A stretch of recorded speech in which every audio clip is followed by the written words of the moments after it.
Good afternoon, present here. Today on the 23rd December, we gather to celebrate Farmers' Day, a special day dedicated to honoring the real heroes of our nation. Our farmers, their dedication from sunrise to sunset, bring food for every home. On this special day, let us salute their effort, respect their struggle, and thank them for being a backbone of our country. Welcome to our Farmers' Day skit.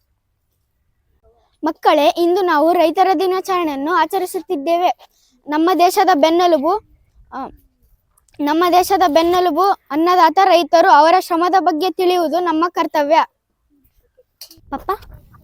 Papa, you work so hard every day. Don't you get tired?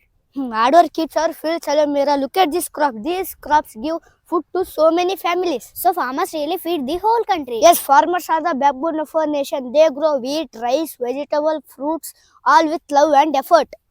ಮಕ್ಕಳೇ, ರೈತರು ಮಳೆ, ಚಳಿ, ಗಾಳಿ, ಬಿಸಿಲಿನಲ್ಲೂ ದುಡಿಯುತ್ತಾರೆ. ಅವರ ಕೈಗುಣ ಮತ್ತು ಶ್ರಮಕ್ಕೆ ನಾವು ಪ್ರೋತ್ಸಾಹಿಸಬೇಕು ಮತ್ತು ಗೌರವ ಕೊಡಬೇಕು.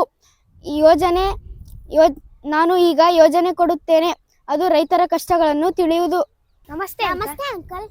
Our teacher sent us to learn about farming for our project. Okay, come. Look at this crop. These are our wheat crops. They need good soil and water too, and care every day. Do you work like this every day?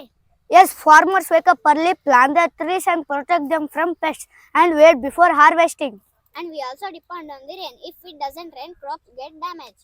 I never knew that farmers faces these many challenges. Thank you being for us. नमस्ते. यहाँ मेरा ताजा सब्जी है, क्या आप खरीद देंगे? आपने तो बहुत बढ़िया सब्जियां उगाई है. आपको तो सही दाम मिलना चाहिए. अगर किसानों को सही दाम ना मिले तो फसल कैसे उगाएंगे? आपका तो सम्मान होना चाहिए, क्योंकि आप दिन रात जागकर हमारे लिए सब्जियां उगाते हैं. मैं इस सब्जियों की पूरी कीमत दूंगी और लोगों को बताऊंगी कि आप कितने मेहनत करते हैं. बहुत बहुत धन्यवाद. आप जैसे लोग हैं तो किसानों को आगे बढ़ाते हो. ಜೈ ಜವಾನ್ ಜೈ ಕಿಸಾನ್. ಅನ್ನದಾತ ರೈತನ ಕೈಯಲ್ಲಿ ದೇಶದ ಭವಿಷ್ಯ. ಧನ್ಯವಾದಗಳು.